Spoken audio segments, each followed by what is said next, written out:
स्वागत है आपका किशन एफएम वाईटी में स्टोरी पार्ट 7 मलंग एपिसोड 31 से 35। अब आगे। शाम का वक्त, मुंबई रेलवे स्टेशन। राजीव कभी हैरानी से अमृत को देखता तो कभी वैशाली को। वैशाली खुद को हैरानी से देखता हुआ पाकर राजीव से बोली, क्या हो गया? कान, नाक, आंख सब कुछ खुला करके क्यों देख रहे हो? लड़की ही हूं।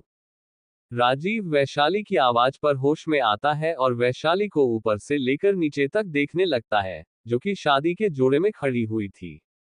राजीव अमृत कान में धीरे से बोला, bro, did you have an affair with this before? इसीलिए तू। अमृत राजीव को घूरते हुए बोला, control your thinking and shut up. Rajiv Amrit के गुस्से भरी आवाज पर चुप हो जाता है। वैशाली राजीव की तरफ देखते हुए बोली, अब क्या यहाँ धूप में खड़ा करके कुल्फी की तरह पिघलवाने का इरादा है या फिर घर भी लेकर चलना है? राजीव थोड़ा कंफ्यूज होकर बोला, कुल्फी नहीं होता, कुल्फी होता है। वैशाली राजीव को घूरते हुए बोली, you keep your mouth shut, मुझे बेहतर तरीके से पता है क्या क्या होता है, एक तो सिर की तरह घूरे जा रहे हो।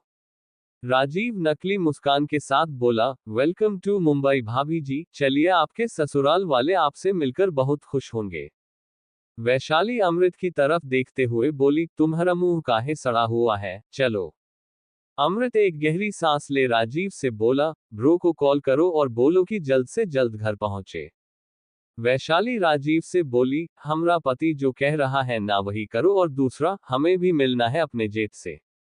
राजीव एक्साइटमेंट में बोला, क्यों क्यों मिलना है आपको अपने जेठ से? वैशाली बेफिक्री से बोली, काहे की, जब हम इससे शादी कर रहे थे ना, तब ये बार बार चिल्ला रहा था, मेरे भाई को पता चलने तो वो किसी को छोड़ेगा नहीं। यही खातिर हमारे एक्साइटमेंट का कीड़ा हमरे जेठ से मिलने के लिए फड़फड़ा रहा है, और हम देखना चाहते हैं हमरा जेठ कौन से खेत की मूली है। राजीव वैशाली की बात पर बोला, वो किसी खेत की मूली नहीं है, बल्कि सुनामी है। Well he'll find out when he goes home. Vaishali Amrit से बोली, चले। अमृत वैशाली को घूरते हुए बोला, मुझसे दूर रहना तुम, और हाँ, अपना ये सड़ा हुआ जुबान वहां जाकर मत खोलना।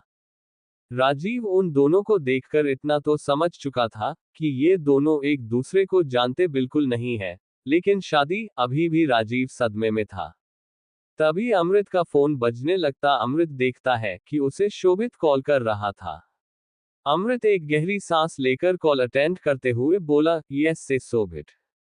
शोभित दूसरी तरफ से बोला, ब्रो हम एयरपोर्ट पहुंच चुके हैं, we will be home in 1 hour, आप कहां पहुंचे हो? अमृत एक नजर वैशाली को देखने के बाद बोला, I am leaving the station, see you at home. Shobhit Amrit की बात पर ओके कहकर कॉल कट कर देता है। राजीव अमृत की तरफ देखने लगता है तो अमृत गुस्से से कहता है, क्या तुम्हें पता खुशहाली कहाँ है? राजीव खुशहाली के जिक्र पर एक नजर वैशाली को देखने के बाद बोला, I think she'll be at home. Amrit warning tone में बोला, वो घर नहीं आनी चाहिए। राजीव अपना सिर हिला देता है। अमृत अपना बैग उठा स्टेशन से बाहर चला जाता है और राजीव वैशाली को रास्ता दिखाते हुए कहता है, चलिए। वैशाली राजीव के दिखाए डायरेक्शन की तरह निकल जाती है और उसके साथ में लाखन भी आ जाता है। राजीव हटे कट्टे आदमियों को देखते हुए एक गहरी सांस लेता है और स्टेशन से बाहर आ जाता है। सारंग विला। अमृत की कार आकर सारंग विला के पार्किंग लॉन्च में आकर रुकती है। अमृत एक गहरी सांस लेकर कार से बाहर आता है। पीछे एक और कार आकर रुकती है, जिसमें राजीव और सारे लोग बैठे हुए थे। अमृत को आज अपने घर आने में भी एक नर्वसनेस महसूस हो रही थी। वैशाली अमृत के पीछे गाड़ी से बाहर आती है। राजीव भी कार से बाहर निकल अमृत की तरफ आ जाता है। वैशाली विला को देखते हुए बोली, आहो दादा, इतना बड़ा घर। वैशाली के रिएक्शन पर अमृत अपने दांत पीसते हुए बोला, लार टपकाना बंद करो, लालची औरत। वैशाली अमृत को घूरते हुए बोली, लालची औरत किसको बोला तुमने? अपना कान खोलकर सुन लो, हम भी अमीर घर से, ठीक है ना? 10 एकड़ खेत है हमारा, हमारे मामा ठेकेदार है बनारस में। राजीव उन दोनों को झगड़ता हुआ देखकर बीच में आ वैशाली से बोला, भाभी जी, हमें अंदर चलना चाहिए। वैशाली अमृत की तरफ इशारा करते हुए राजीव से बोली, अपने इस बुड़बक को समझा दो, हम बता रहे हैं ना, साला मदद मांगे थे हम उनसे, लेकिन उल्टा हमको कहता है कि नाटक में पार्टिसिपेट नहीं करेगा, अब मरो। अमृत वैशाली की बात पर गुस्से से बोला, एक्सक्यूज मी, मैंने ट्रेन की चैन नहीं खींची थी, और तुम्हारे उन दो कौड़ी के जाहिल गवार लोगों के बीच में फंस गया मैं। वैशाली काम टोन में बोली, सुनो, हम भी मर नहीं रहे थे और ना ही हमको मिचमिची उठी थी तुमसे शादी करने के लिए, इसलिए हमको तो ब्लेम बिल्कुल मत करो तुम। राजीव फिर से वैशाली की बात पर कंफ्यूज हो जाता है। अमृत वैशाली को उंगली दिखाते हुए बोला, तुम इस घर की बहू तो बन सकती हो, लेकिन मेरी बीवी नेवर एवर, क्योंकि तुम्हारी जैसी गवार लड़कियां मैं बिल्कुल पसंद नहीं करता। वैशाली अपनी कमर पर हाथ रखते हुए बोली, तुमने गवार किसको कहा बे साले, B.com ग्रेजुएटेड है हम। अमृत राजीव से बोला, तुम देख रही हो इस लड़की का लैंग्वेज, कौन कहेगा इससे ग्रेजुएटेड है, होगी किसी लो क्लास हिंदी मीडियम से। राजीव इरिटेट होकर बोला, अरे बस करो यार, पहले अंदर तो चलो, यहीं पर तुम लोग महाभारत खेल रहे हो, अंदर अभी सुनामी बाकी है। अमृत वैशाली को इग्नोर कर सीधा विला के अंदर चला जाता है। वैशाली भी उसके पीछे पीछे चली आती है। राजीव भगवान से प्रार्थना करते हुए उन दोनों के पीछे चला जाता है। अमृत अंदर आता है तो इन हॉल में सब लोग बैठे हुए थे। शाम हो चुकी थी, इसलिए सब ऑफिस से भी आ चुके थे। विकल्प अमृत के पास जा उसे गले लगाते हुए बोला, ब्रो, मैंने आपको बहुत मिस किया। अमृत विकल्प की पीठ को थपथपाकर बोला, विकी, वापी कहाँ है? विप्लव आते हुए बोला, I am here bro. Amrit विप्लव को गले लगा लेता है, क्योंकि वो विप्लव ज्यादा करीब था, क्योंकि वो उसके लिए उसका सबसे छोटा भाई था। निर्जला अमृत की तरफ देखते हुए बोली, बेटा जाकर फ्रेश हो जाओ, डिनर साथ में करते हैं, और हाँ, मृत्युंजय भी आ रहा होगा। विकल्प एंट्रेंस की तरफ देखते हुए अमृत से बोला, ब्रो, आपको लेने के लिए राजीव भैया गए थे ना, क्या वो अंदर नहीं आए? मुझे उनसे कुछ मीटिंग। कहते हुए विकल्प रुक जाता है, क्योंकि वैशाली अपने लहंगे को पकड़े अंदर चली आ रही थी। विकल्प को अपना सेंटेंस पूरा ना करता हुआ देख विप्लव बोला, व्हाट, कहते हुए वो भी रुक जाता है। अमृत को पता था कि उसके भाइयों का रिएक्शन कैसा होने वाला है, इसलिए वो नॉर्मल ही रहता है। सब लोग एंट्रेंस की तरफ देखते हैं। वैशाली एंट्रेंस पर खड़ी हो अपने दोनों हाथ जोड़कर बोली, नमस्ते। निर्जला अमृत से वैशाली की तरफ इशारा करते हुए बोली, अमृत, ये कौन है? राजीव अंदर आते हुए बोला, आपकी दूसरी बहू है, लेकिन मुझे इसका नाम ही नहीं पता। सभी लोग हैरानी से वैशाली की तरफ देखने लगते हैं। राजेंद्र खड़ा हो अमृत से बोला, अमृत, व्हाट अ जोक, कौन है ये लड़की?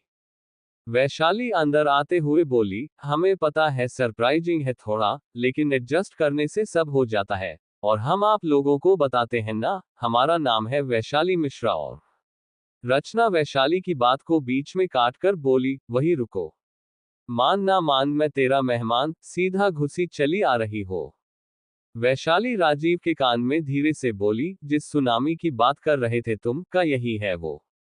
राजीव वैशाली की बात पर धीरे से बोला, इससे भी बड़ा तूफान है, जिसका नाम मृत्युंजय सारंग है, और वो आपका जेठ है।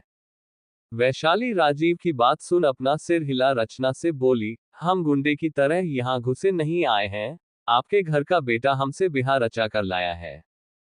रचना वैशाली के सामने आकर बोली, तुम्हारे कहने से हम मान जाएंगे, अभी तक अमृत ने नहीं कहा है कि वो तुम्हें अपनी बीवी समझता है।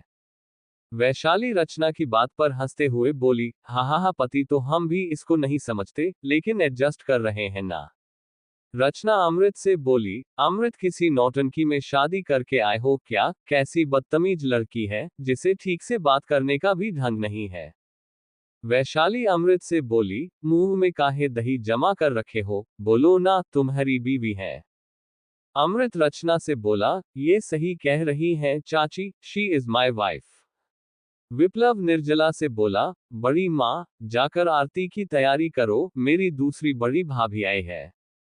रचना विप्लव को डांटते हुए बोली, चुप रहो गधे लड़के, कोई भी एरी गैरी आएगी और इस घर की बहू बन जाएगी। We also have some status and standard, कोई भी सारंग्स परिवार का बहू नहीं बन सकता। वैशाली रचना की बात पर बोली, काहे कोई एंट्रेंस एग्जाम पार करना पड़ता है क्या इस घर के लड़कों से शादी करने के लिए, है तो वो भी लड़के ही ना, या कोई बहुत बड़े राजकुमार है। रचना वैशाली को उंगली दिखाते हुए बोली, शट अप, तुमसे बात नहीं हो रही मेरी, और जो अपने से बड़ों को जवाब दे, वैसे लड़कियां मुझे नहीं पसंद। वैशाली रचना की उंगली को नीचे करते हुए बोली, और हमें भी कोई उंगली दिखाकर बात करे, हमें बिल्कुल नहीं पसंद, चाहे वो हमसे उम्र में कितना ही बड़ा क्यों ना हो। अगर हम किसी को अपने सिर पर चढ़ाना जानते हैं, तो जमीन पर मुंह के बल गिराना भी। एंट्रेंस से गुस्से भरी आवाज आती है, क्या बदतमीजी है ये, हो कौन तुम जो हमारे घर में आकर मेरी चाची से बदतमीजी कर रही हो। राजीव अपनी आंखें मिचकर धीरे से बोला, आ गया तूफान, कोई बचाए वैशाली जी को। वैशाली और सब लोग पीछे की तरफ देखते हैं, जहां मृत्युंजय महक और शोभित के साथ खड़ा हुआ था, उसके चेहरे पर एक गुस्सा साफ नजर आ रहा था। वैशाली बिना किसी झिझक के मृत्युंजय से बोली, आपको देखकर लगता है कि आप ही हमारे वो सुनामी जेठ जी हैं। So it's a pleasure to meet you brother. Mrityunjay अंदर आ वैशाली के सामने खड़ा होकर बोला, व्हाट नॉनसेंस, इस घर की बहू तुम्हारी जैसी बदतमीज लड़की, नेवर एवर निकलो यहां से, क्योंकि मुझे ऐसे जाहिल लोग बिल्कुल नहीं पसंद। वैशाली मृत्युंजय के आगे अपना फोन रखते हुए बोली, जेठ जी जरा आंख और कान खोल कर देखिए, आपके भाई ने शादी की है मुझसे, जबरदस्ती नहीं घुसी इस घर में, जो आप मुझे कचरे की माफिक उठाकर बाहर फेंक दोगे। मृत्युंजय वैशाली के फोन में देखता है, जिसमें अमृत और वैशाली की शादी की फुटेज चल रही थी। मृत्युंजय गुस्से में उस फोन को उठाकर फर्श पर पटक देता हूं और अमृत के सामने जाकर कहता है, बनारस घूमने गए थे या फिर शादी करने गए थे। वैशाली अपना फोन टूटता हुआ देखकर मृत्युंजय से गुस्से से बोली, ओह हेलो, हमरे पैसे का था ये, किसी से डरा धमका कर नहीं मांगा है हमने, जो आप इस तरीके से हमरा फोन तोड़ रहे हो। मृत्युंजय वैशाली को उंगली दिखा अपने दांत पीसते हुए बोला, shut up, I am talking to my brother. Vaishali Mrityunjay के उंगली को नीचे करते हुए बोली, पहले हमरा फोन वापस करो, फिर आप अपने भाई से दिन चाहे रात भर बतियाओ, हमको क्या करना है भाई। मृत्युंजय राजीव से बोला, इसका फोन जिस कंपनी का था, ला कर दो इसे और रवाना करो यहां से। उसके बाद अमृत से बोला, तुम चुप क्यों हो, मेरे सवालों का जवाब दो। अमृत अपने पूरे फैमिली को देखते हुए जो कुछ भी बनारस स्टेशन पर हुआ था, वहां से लेकर काशी विश्वनाथ मंदिर तक सब कुछ बता देता है। रचना अमृत की पूरी बात सुन वैशाली की तरफ देखते हुए बोली, जबरदस्ती शादी की गई है, अमृत तुम्हें अपनी बीवी मानता नहीं है, तो तुम यहाँ रहकर क्या करोगी, तलाक लो और चलती बनो यहाँ से। वैशाली रचना की बात पर अपनी आंखें छोटी करके बोली, गजब, मतलब हमने जबरदस्ती शादी की है आपके बेटे से, हमरे साथ भी जबरदस्ती हुई है, हम तो बस मदद मांग रहे थे। मृत्युंजय वैशाली से बोला, ओके, तुम्हें डाइवोर्स के बाद तुम्हारी मुंह मांगी कीमत दे दी जाएगी। वैशाली अमृत के सामने जाकर बोली, तुम बताओ, डाइवोर्स लेना चाहते हो हमसे। अमृत बिना वैशाली की तरफ देखे बोला, हाँ, क्योंकि ये रिश्ता जबरदस्ती बांधा गया है, और मैं जबरदस्ती के रिश्ते में फंसकर नहीं रहना चाहता। रचना वैशाली के हाथ को पकड़कर बोली, सुन ली या ना अमृत ने क्या कहा, अब निकलो, फिर कोर्ट में तलाक के लिए आ जाना। वैशाली एक गहरी सांस ले रचना से अपना हाथ छुड़ाकर बोली, जबरदस्ती करना बंद कीजिए, और बिल्कुल सही कहते हैं साला, बनारस में शहरिया लोगों का दिल बहुत काला होता है, आज देख भी लिया। महक जो अब तक शांत खड़ी सब कुछ देख रही थी, वैशाली के पास जाकर बोली, तुम्हारा नाम क्या है। वैशाली महक से बोली, वैशाली मिश्रा, हमरे मामा जी का नाम देवराज सिसोदिया, बनारस के ठेकेदार है, हमरी माँ ने मिश्रा से शादी किया, इसीलिए हम मिश्रा हो गए। महक हल्का मुस्कुराकर बोली, मेरा नाम महक अवस्थी है, और मैं आपकी जेठानी हूँ। वैशाली मुंह बनाते हुए बोली, हम छोटे हैं आपसे, तुम कहो आप, नहीं, हमको अच्छा नहीं लगता। मृत्युंजय महक को अपनी तरफ खींच वैशाली से बोला, तुम्हारा इस घर से कोई रिश्ता नहीं है, इसलिए मेरी बीवी से रिश्ते जोड़ने की कोशिश मत करो। महक मृत्युंजय से बोली, लेकिन वो अमृत भैया की पत्नी है और you keep your mouth shut, महक, मृत्युंजय ने महक घूरते हुए कहा। महक मृत्युंजय की आंखों में देखते हुए बोली, शादी और पति पत्नी का रिश्ता गुड्डे गुड़िया का खेल नहीं होता। मैं भी मिडिल क्लास हूँ, लेकिन हमारा रिश्ता चल रहा है ना। अगर अमृत भैया और वैशाली अपने रिश्ते को एक मौका देंगे तो क्या ये रिश्ता नहीं चल सकता। मृत्युंजय अपने दांत पीसते हुए महक से बोला, शायद तुमने सुना नहीं, अमृत ने कहा कि वो उस लड़की को अपनी पत्नी नहीं मानता, जबरदस्ती शादी हुई है उनकी। महक मृत्युंजय से अपना हाथ छुड़ाते हुए बोली, पत्नी तो आप भी मुझे नहीं मानते ना। जबरदस्ती तो शादी हमारी भी हुई है, और आप तो मुझे तलाक भी देना चाहते हैं, तो दे दीजिए। मृत्युंजय महक के बाह को मजबूती से पकड़ गुस्से से बोला, मैंने तुम्हें तलाक देने के बारे में नहीं सोचा, इसलिए तुम बिल्कुल बकवास मत करो, otherwise I can hurt you. Amrit Mrityunjay को महक से दूर करते हुए बोला, भाई मेरे कारण आप दोनों क्यों झगड़ा हो रहे हो।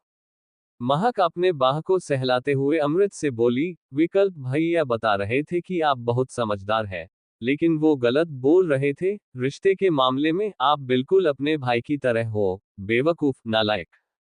मृत्युंजय अमृत को खुद से दूर करते हुए महक की तरफ बढ़ते हुए बोला, तुमने बेवकूफ किसे कहा। हाँ, तुम्हारी हिम्मत कैसे मुझे बेवकूफ कहने की, मैं तुम्हारा मुंह तोड़ दूंगा। महक 2 कदम पीछे होकर बोली, आप बेवकूफ हो, असम में बहुत भोले और संस्कारी बन रहे थे। कोई आकर यहाँ पर देखे कि आपसे बड़ा स्वार्थी इंसान पूरी दुनिया में कोई नहीं है। मृत्युंजय महक पर चिल्लाते हुए बोला, महक तुम अपनी हद पार कर रही हो। मैंने हद पार करना आपसे ही सीखा है सर, वरना। महक अवस्थी को अपने संस्कार बहुत प्यारे हैं, महक ने मृत्युंजय को कटाक्ष करते हुए कहा। मृत्युंजय महक की तरफ बढ़ते हुए बोला, मैं तुम्हें छोड़ूंगा नहीं। राजीव मृत्युंजय को पकड़ते हुए महक से बोला, बहन तुम क्यों अपने सोए हुए शेर को जगा रही हो। महक राजीव की बात पर बोली, कोई शेर नहीं है, वो बागर बिल्ला है, बागर बिल्ला जो अपनी नीली आंखों से सबको घूरता रहता है। रचना गुस्से से महक से बोली, जरा तमीज से बात करो। महक रचना की गुस्से भरी आवाज पर चुप हो जाती है, फिर एक गहरी सांस लेकर मृत्युंजय से बोली, आप वैशाली को यहाँ रख रहे हो या फिर नहीं। मृत्युंजय अकड़ कर बोला, बिल्कुल नहीं, वो यहाँ नहीं रह सकती। महक वैशाली के हाथ को पकड़कर बोली, चलो मेरे साथ। मृत्युंजय महक पर चिल्लाते हुए बोला, तुम कहाँ जा रही हो। महक पलटकर मृत्युंजय से बोली, अवस्थी हाउस जा रही हूँ, मैं यहाँ पर नहीं रहूंगी। मृत्युंजय गुस्से में महक को घूरते हुए बोला, तुम किसी और के लिए इस घर को छोड़ना चाहती हो। महक अपना सिर हिलाकर बोली, हाँ, क्योंकि वैशाली भी इस घर की बहू है। अगर मुझे इस घर की बहू होने की मान्यता दी जा रही है, तो उसे भी हक है। तारांकन अब आगे। शाम का वक्त। सारंग विला। मृत्युंजय के घर छोड़कर चले जाने वाली बात को सुनकर बौखला गया था। वो महक को लगभग धमकी देते हुए बोला, अगर तुम यहाँ से जाने की कोशिश करोगी, तो तुम्हें नहीं पता मैं क्या करूंगा। महक भी मृत्युंजय के टोन में बोली, अगर आप वैशाली को अंदर नहीं आने दोगे, तो मैं भी नहीं आऊंगी। अमृत एक गहरी सांस लेकर महक से बोला, भाभी आपको और भाई को झगड़ा होने की जरूरत नहीं है, वैशाली यही रहेगी। रचना अमृत से बोली, तुम्हारा दिमाग खराब है अमृत, तुम जिस लड़की को पसंद नहीं करते उसके साथ रहना चाहते हो। पीतांबर रचना के पास आकर बोला, किसी के साथ रिश्ता निभाने के लिए जरूरी नहीं है कि हमेशा से प्यार हो, प्यार धीरे धीरे हो जाता है। रचना पीतांबर की बात पर बोली, क्या सच में। महक और मृत्युंजय की शादी को लगभग 1 महीने हो चुके हैं। वो लोग एक दूसरे को कितना समझते हैं, देख रहे हो अभी भी झगड़ा हो रहे हैं दोनों। महक मृत्युंजय की तरफ देखती है, जो कि अपनी गुस्से भरी नजरों से उसे ही देख रहा था, इसलिए वो जल्दी से अपना सिर नीचे कर लेती है। मृत्युंजय राजीव से खुद को छुड़ा महक के हाथ को पकड़कर बोला, चलो मेरे साथ। महक मृत्युंजय से अपना हाथ छुड़ाते हुए बोली, अगर। महक don't try my patience, Mrityunjay ने महक की बात को बीच में काट कर कहा। महक अपना सिर झुकाकर बोली, मैं आपको गुस्सा नहीं दिला रही, लेकिन इस तरीके से बिना किसी गलती के 2 लोगों की जिंदगी बर्बाद हो रही है। मृत्युंजय एक गहरी सांस लेकर बोला, ऑल राइट, 6 महीने का वक्त देता हूं मैं। अगर ये लड़की हमारे घर के कायदे कानून और अपनी थोड़ी लैंग्वेज बदल लेती है, तो इस घर में रह सकती है अमृत की पत्नी बनकर, वरना पतली गली लेकर यहाँ से निकल सकती है, क्योंकि एंट्रेंस का दरवाजा हमेशा खुला है। वैशाली मृत्युंजय की बात पर जल्दी से बोली, हमरे लैंग्वेज को क्या हुआ है? मृत्युंजय घूरकर महक की तरफ देखने के बाद वैशाली को कुछ कहने लगता है कि महक जल्दी से कहती है, हाँ हाँ मैं उसे बता दूंगी, प्लीज आप गुस्सा मत करो। मृत्युंजय महक की तरफ देखते हुए बोला, मैं कमरे में हूं, तुम जरा आना। महक डरी हुई नजरों से मृत्युंजय की तरफ देखने लगती है, क्योंकि मृत्युंजय ने काफी अजीब टोन में कहा था। मृत्युंजय स्टडी रूम की तरफ जाते हुए राजीव से बोला, राजीव स्टडी रूम में आओ, कुछ जरूरी बात है।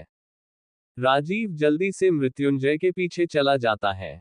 राजेंद्र महक के पास आकर बोला, बेटा चलो अंदर चलो और नई बहू को भी अंदर आने दो। निर्जला राजेंद्र से बोली, रुकिए जरा, पूरे विधि विधान से बहू का स्वागत करेंगे।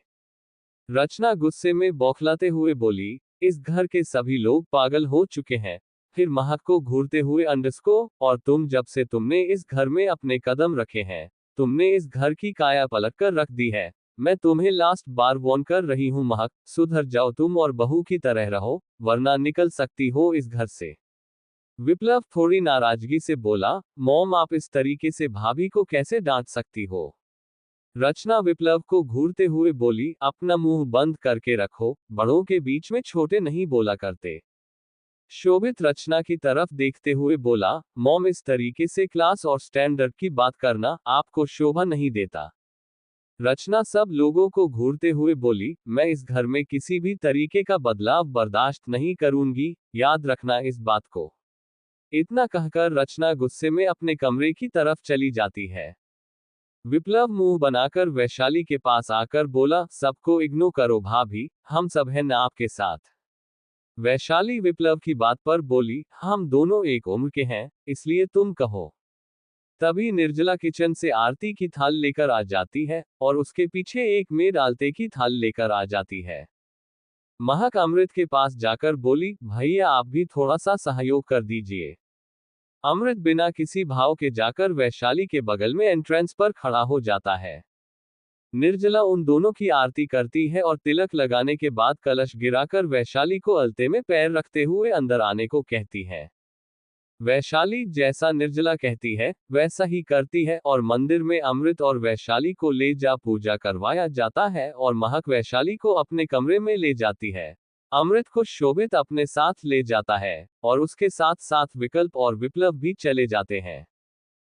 Study room. मृत्युंजय राजीव को बड़ी सीरियस लुक के साथ देख रहा था, और राजीव उसके सामने कुछ पेपर्स रखते हुए कहता है, मीरा के बारे में कुछ पता नहीं चला, लेकिन मिताली पुलिस स्टेशन में है। मृत्युंजय तिरछी मुस्कान के साथ बोला, इसलिए मुझे डेविड इतना पसंद है, वो जो कहता है वो करके रहता है। तुम्हें इतना खुश होने की जरूरत नहीं है, क्योंकि वैभव सोनवानी जेल से रिहा हो चुका है, उसके बाप ने उसे छुड़वा लिया है, राजीव ने अपनी बात रखते हुए कहा। मृत्युंजय राजीव की बात पर बोला, तो क्या हो गया? Are you kidding me? तो क्या हो गया? तुम्हें पता भी है, विद्युत सोनवानी का जेल से निकलना मतलब तुम्हारे लिए खतरा, क्योंकि तुमने उनसे दुश्मनी कर ली है, राजीव ने मृत्युंजय को समझाते हुए कहा। मृत्युंजय अपनी आंखें छोटी करके बोला, दुश्मनी कर ली है कहने का मतलब क्या है? तुम चाहते हो कि मैं हर वक्त घर में घुसा रहूं, ताकि सोनवानी को मुझे टारगेट करने का मौका ना मिले? मैं कोई डरपोक नहीं हूं। राजीव एक गहरी सांस लेकर बोला, आई नो मृत्युंजय, तुम सब कुछ संभाल सकते हो, लेकिन तुम ये नहीं भूल सकते कि अब तुम्हारे साथ कोई जुड़ी हुई है। अगर तुम बिना सोचे समझे कुछ करते हो, तो महक को दिक्कत हो सकती है। मृत्युंजय रिलैक्स मूड में बोला, महक घर से बाहर नहीं जाती, इसलिए आई डोंट थिंक कि उसकी जान को कोई खतरा होगा, और मैं उसे एक बार और समझा दूंगा। राजीव अपना सिर हिलाते हुए मृत्युंजय से बोला, वैसे अभी नीचे महक ने जो कुछ भी कहा और किया, उसके लिए गुस्सा मत होना। मृत्युंजय अपनी एक आईब्रो ऊपर करके बोला, तुम उसका साथ दे रहे हो? उस औरत ने क्या कहा, तुम्हें सुनाई नहीं दिया क्या? उसने कहा शी विल लीव मी, और तुम चाहते हो कि मैं उसे बिना पनिश करे छोड़ दूं। राजीव मृत्युंजय को समझाते हुए बोला, वो तुम्हारा कितना ख्याल रखती है, और तुम उसे पनिशमेंट दोगे? मृत्युंजय राजीव को उंगली दिखाते हुए बोला, listen, don't interrupt on my work otherwise मैं तुम्हें छोड़ूंगा नहीं। राजीव मृत्युंजय के हाथ को नीचे करते हुए बोला, ओके ओके, लेकिन एक बात बताओ, तुम्हें ये कशिश मित्तल कुछ अजीब नहीं लगता? मृत्युंजय मुंह बनाते हुए बोला, नाम थोड़ा अजीब है, कशिश लड़कियों का नाम होता है, लेकिन ये आदमी लड़कियों का नाम क्यों यूज करता है? राजीव मृत्युंजय को घूरते हुए बोला, तुम मुझसे मजाक कर रहे हो? मैंने कहा कि उस आदमी का नेचर कुछ अजीब नहीं लगता, और तुम उसके नाम पर उंगली उठा रहे हो। मृत्युंजय चेयर से खड़ा होते हुए बोला, मिताली के अपार्टमेंट में रेड मरवाओ और जितने भी इलीगल चीजें नहीं होनी चाहिए वो सब उसके अपार्टमेंट में मिलनी चाहिए, बाकी तुम खुद समझदार हो। राजीव मृत्युंजय की बात पर अपना सिर हिलाता है और दोनों स्टडी रूम से बाहर आ जाते हैं। अमृत का कमरा। अमृत चुपचाप सोफे पर बैठा हुआ था और विप्लव बड़े एक्साइटमेंट में अमृत को देख रहा था। विकल्प विप्लव को इग्नोर कर अमृत से बोला, bro don't be nervous, all buddies is fine. Amrit Vikalp की बात पर अपनी आंखें छोटी करके बोला, why am I getting nervous and kind your information only 6 month, फिर भी अगर वो गुंडी नहीं सुधरी तो मैं उसे तलाक दे दूंगा। विप्लव अमृत की बात पर बोला, ब्रो आपकी शादी भाभी के लैंग्वेज में बोले तो इतनी रापचिक है कि आप तो क्या कोई भी नहीं भूलेगा। शोभित विप्लव को घूरते हुए बोला, वापी माइंड योर लैंग्वेज, क्या बकवास कर रहे हो? शोभित की नाराजगी भरी आवाज पर विप्लव अपना सिर झुकाकर बोला, सॉरी ब्रो बट भाभी। अमृत विप्लव की बात को बीच में काटकर बोला, शट अप, अब कोई भी उस गुंडी का नाम यहां पर नहीं लेगा, अगर लेना है तो यहां से निकल सकते हो। राजीव अंदर आते हुए बोला, आज तो तुम दोनों का वेडिंग नाइट है, कैसे करोगे? अमृत राजीव को अपनी जानलेवा नजरों से घूरते हुए बोला, अगर तुमने एक शब्द और बकवास की then I will break your teeth. Viplav Amrit की बात पर बोला, तो क्या आप अपना वेडिंग नाइट कहते हुए चुप हो जाता है, क्योंकि दरवाजे पर मृत्युंजय खड़ा उसे घूर रहा था। मृत्युंजय अंदर आते हुए विप्लव से बोला, तुम्हें बहुत इंटरेस्ट आ रहा है वेडिंग नाइट के लिए, क्या तुम्हें भी शादी करनी है? मृत्युंजय की गुस्से भरी आवाज पर विप्लव दांत दिखाते हुए बोला, भाई अभी तो मैं सिर्फ 21 साल का हूं, इतना जल्दी शादी करके मरना थोड़ी ना है मुझे, वेल रिया का कॉल आ रहा है, आई गो। इतना कहकर विप्लव सोफे से उठकर जाने लगता है। मृत्युंजय विप्लव को जाता हुआ देखकर बीच में आकर बोला, ओम क्लब में क्या हुआ था? विप्लव अपने मुंह में आया सलाइवा निकलते हुए बोला, नॉट माई फॉल्ट ब्रो, वो लड़की खुद आकर मुझसे टकराई थी और बात आगे बढ़ गई। मृत्युंजय विकल्प की तरफ देखते हुए बोला, और तुम भी तो थे ना इसके साथ, तो तुम्हारे रहते हुए झगड़ा कैसे हुआ और तुमने इसे रोका क्यों नहीं? विकल्प डरते हुए बोला, it's not my fault bro, मैं तो रोक रहा था, लेकिन रिया ने उस लड़के को मारा, लेकिन बात बहुत जल्दी संभल गई थी। मृत्युंजय विकल्प और विप्लव को घूरते हुए बोला, तुम लोगों को सारंग टाइटल को अपने फायदे के लिए यूज करना मना है, क्या तुम्हें नहीं पता क्लब में अगर हुए झगड़े की वीडियो मीडिया में आ जाती तो पता है हमारी रेपुटेशन को कितना नुकसान होता? विप्लव मृत्युंजय की बात पर बोला, ऐसे भी रेपुटेशन का क्या फायदा ब्रो जिसका हम। शोभित विप्लव की बात को बीच में काटकर बोला, विप्लव अभी तुम छोटे हो, जब मीडिया और बिजनेस वर्ल्ड में उतर जाओगे तब तुम्हें पता चलेगा कि मीडिया का प्रेशर क्या होता है, इसलिए अपना मुंह बिल्कुल बंद करके रखो तुम। विप्लव शोभित को जीभ दिखाते हुए बोला, ऐसे चीजें मैं नहीं करूंगा जिसके लिए मुझे मीडिया का झंझट झेलना पड़े।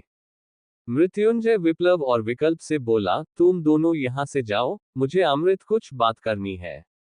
विकल्प चुपचाप जाने के लिए खड़ा हो जाता, लेकिन विप्लव मृत्युंजय से कहता है, हम दोनों ही क्यों जाए, राजीव भाई और शोभित भाई भी तो जा सकते हैं ना हमारे साथ।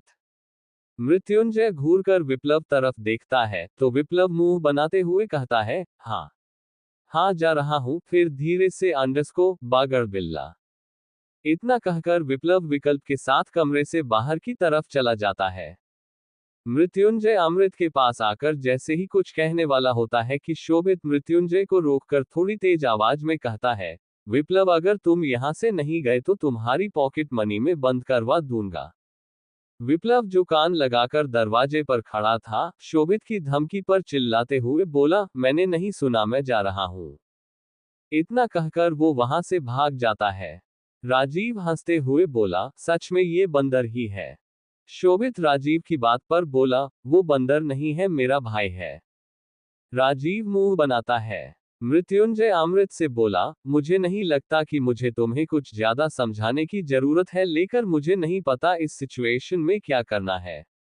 अमृत कटाक्ष भरी आवाज में बोला, जबरदस्ती करनी चाहिए, उसे बेइज्जत करना चाहिए, है ना।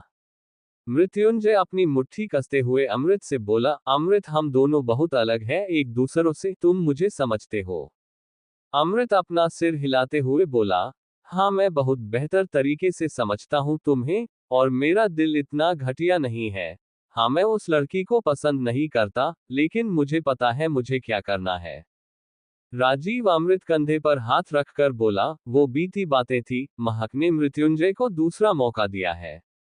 अमृत व्यंग भरी मुस्कान के साथ बोला, कितना बड़ा दिल है ना उस लड़की का, इतनी बेइज्जती, इतना दर्द सहने के बावजूद उस इंसान को खुश रखने लगती है, जो उसे हर वक्त तकलीफ देता है।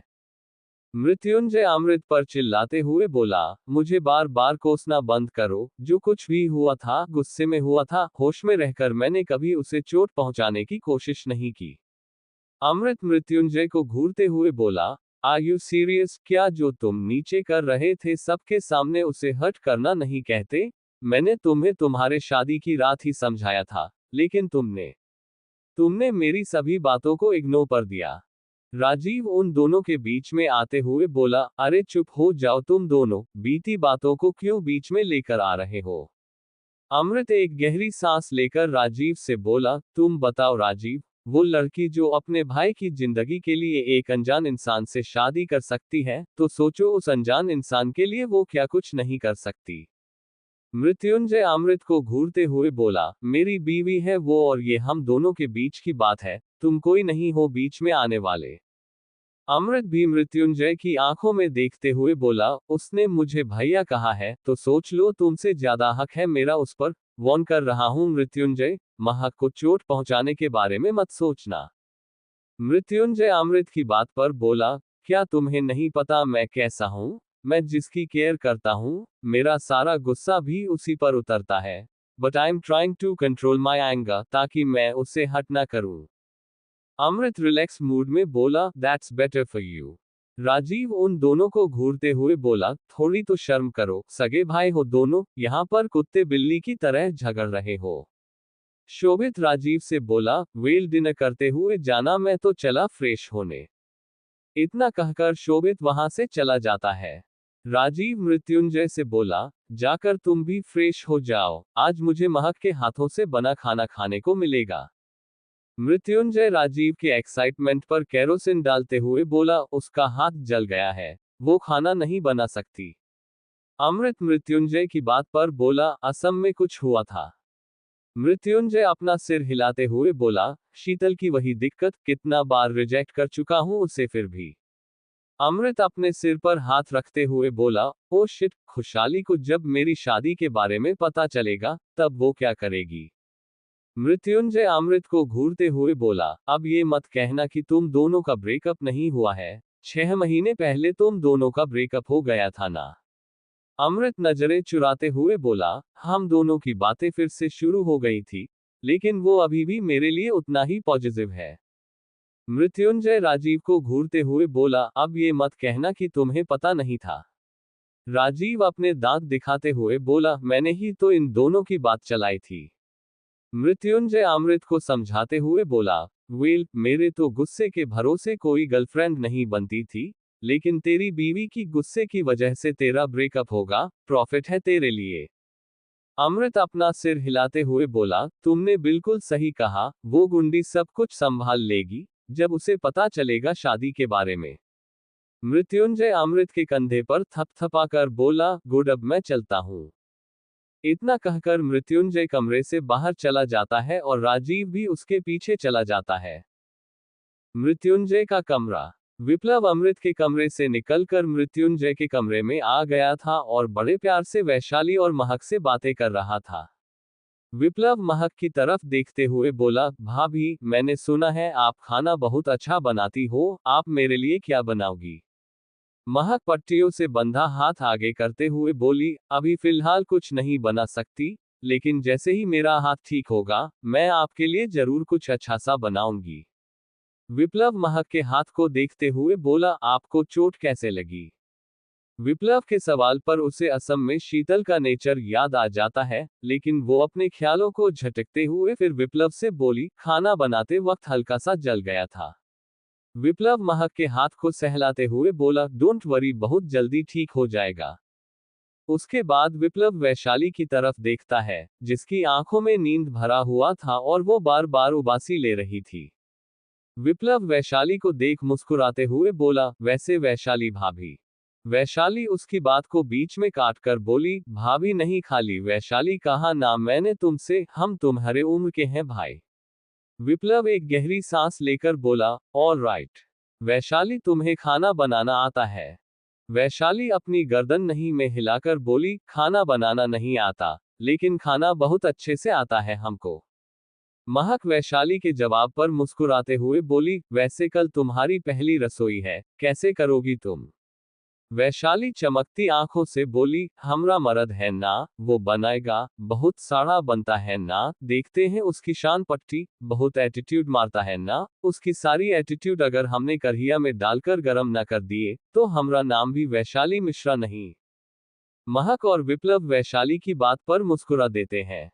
दरवाजे पर खड़ा मृत्युंजय वैशाली की बातों को सुन उसे घूरते हुए बोला, आर यू सीरियस? पहले तुम यहाँ 6 महीने टिक तो जाओ, उसके बाद मेरे भाई के एटीट्यूड को तोड़ने की बात करना। अब आगे। रात का वक्त, सारंग विला। मृत्युंजय की आवाज सुन तीनों उसकी तरफ पलटकर देखते हैं। वैशाली अपने सिर को ढकते हुए बोली, अरे जेठ जी, आपको किसी ने समझाया नहीं है का? इस तरीके से उल्लू की तरह लोगों की बातें नहीं सुननी चाहिए, नहीं तो उसको चूहा कहते हैं। मृत्युंजय अपने गुस्से को कंट्रोल करते हुए बोला, तुम निकलो यहां से, और सबसे जरूरी मेरी बीवी से दूर रहना। वैशाली अपनी आंखें टिमटिमाते हुए बोली, ई देखो, आपको तो ऐसन लगत है जैसे हम यही बिस्तर बिछा कर सोने वाले हैं। डोंट वरी, हम आपकी बीवी को नहीं छीनेंगे। अच्छा, गुड नाइट, बाय। इतना कहकर वैशाली उठकर खड़ी हो जाती है।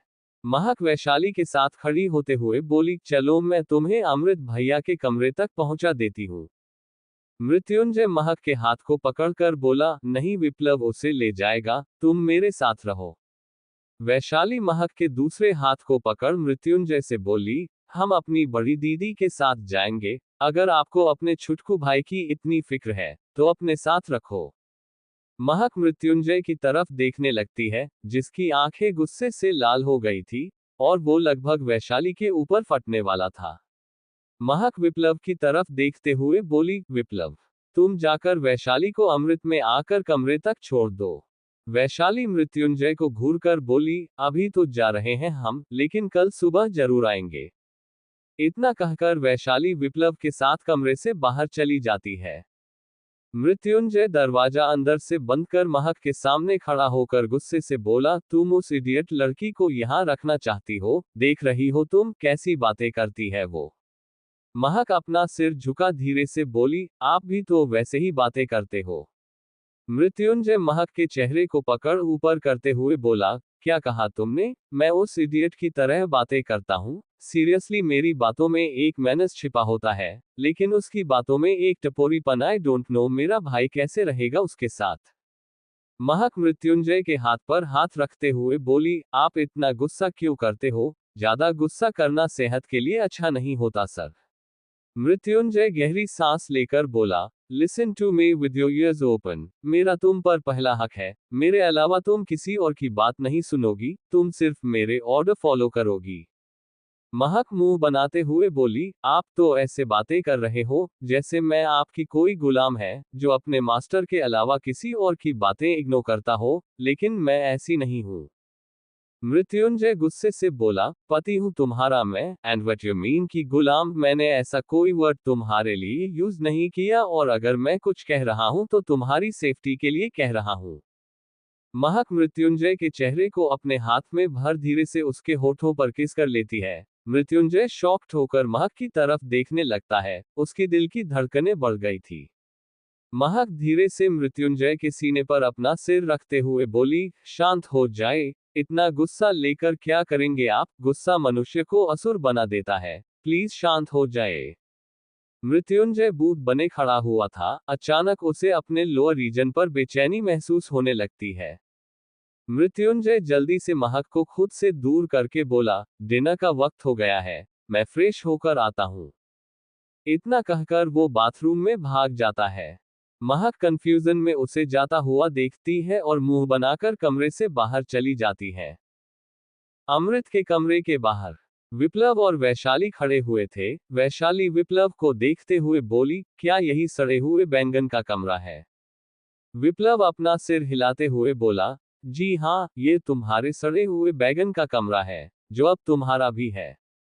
वैशाली विप्लव के सामने ठीक से खड़े होते हुए बोली, हम ठीक तो लग रहे हैं ना, बोले तो चकाचक। विप्लव वैशाली की नजर उतारते हुए बोला, मेनका से भी ज्यादा सुंदर लग रही हो, जल्दी जाओ अब। विप्लव की बात पर वैशाली अपना सिर हिला कमरे के अंदर चली जाती है और दरवाजा अंदर से बंद कर अपनी नजर पूरे कमरे में घुमाती है। वैशाली चारों तरफ देखते हुए बोली, ये बैगन कहाँ चला गया? तभी अमृत बाथरूम से नहाकर टॉवल में बाहर आता है। अमृत की नजर जैसे ही वैशाली पर जाती है, वो दूसरे टॉवल से खुद को ढकते हुए गुस्से से कहता है, तुम्हें जरा सी भी शर्म नहीं है? किसी के कमरे में जाने से पहले खटखटाया जाता है, मुंह उठाकर घुसे नहीं चले आते।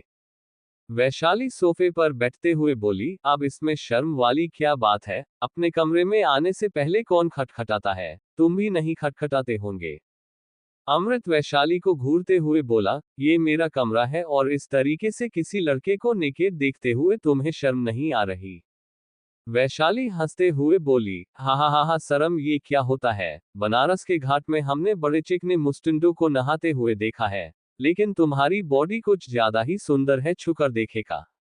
अमृत चिल्लाते हुए बोला, बेशर्म औरत, थोड़ी तो शर्म रखो, मुझे लगा था कि तुम सिर्फ एक बदतमीज, गवार, इडियट लड़की होगी, लेकिन आज पता चल गया कि तुम एक नंबर की बेशर्म भी हो।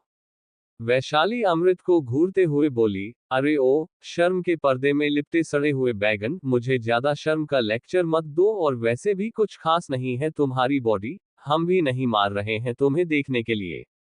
इतना कहकर वैशाली अपना चेहरा दूसरी तरफ कर लेती है। अमृत घूरकर वैशाली की तरफ देखता है और जल्दी से क्लोजेट में चला जाता है। वैशाली दरवाजा बंद होने की आवाज पर क्लोजेट की तरफ देखती है और बिस्तर की तरफ देखती है, फिर पूरे कमरे को देखने लगती है। कुछ देर में अमृत नॉर्मल टी शर्ट और लोअर में बाहर आता है। उसके बाल अभी भी हल्के गीले थे, लेकिन वो काफी हैंडसम लग रहा था। अमृत इधर उधर देखता है, लेकिन उसे वैशाली कहीं नजर नहीं आती। अमृत एक गहरी सांस लेकर बोला, थैंक गॉड बला टली मेरी कमरे से। तभी एक आवाज आती है, तुम बला किसको कह रहे हो बे? अमृत सिर घुमाकर देखता है, तो बालकनी के दरवाजे पर वैशाली खड़ी उसे ही घूर रही थी। अमृत वैशाली को इग्नोर कर कमरे से बाहर चला जाता है। वैशाली के पेट से अचानक गुड़गुड़ की आवाज आती है। वैशाली अपने पेट पर हाथ फेरते हुए बोली, गुड़गुड़ महाराज, कुछ वक्त शांत हो जाओ, फिर हम तुमको फुल कर देंगे। तभी कमरे का दरवाजा कोई खटखटाता है। वैशाली जाकर दरवाजा खोलती है, तो सामने एक मेड अपने हाथ में खाने का प्लेट लिए खड़ी हुई थी। वो मेड अपना सिर झुकाकर वैशाली से बोली, मैम, महक मैम ने आपके लिए भेजा है, उन्होंने कहा कि आपने कुछ नहीं खाया। वैशाली जल्दी से खाने का प्लेट लेकर मेड से बोली, थैंक यू, और महक दीदी को भी थैंक यू कहना। मेड अपना सिर हिला वहां से चली जाती है और वैशाली खाना लेकर अंदर आ सोफे पर बैठ जाती है और खाने को देखते हुए कहती है, सच में यार, अम्मा के बाद पहली ऐसी लड़की मिली है जो अम्मा की तरह ख्याल रख रही है। इतना कहकर वैशाली खाने लगती है। Dining table.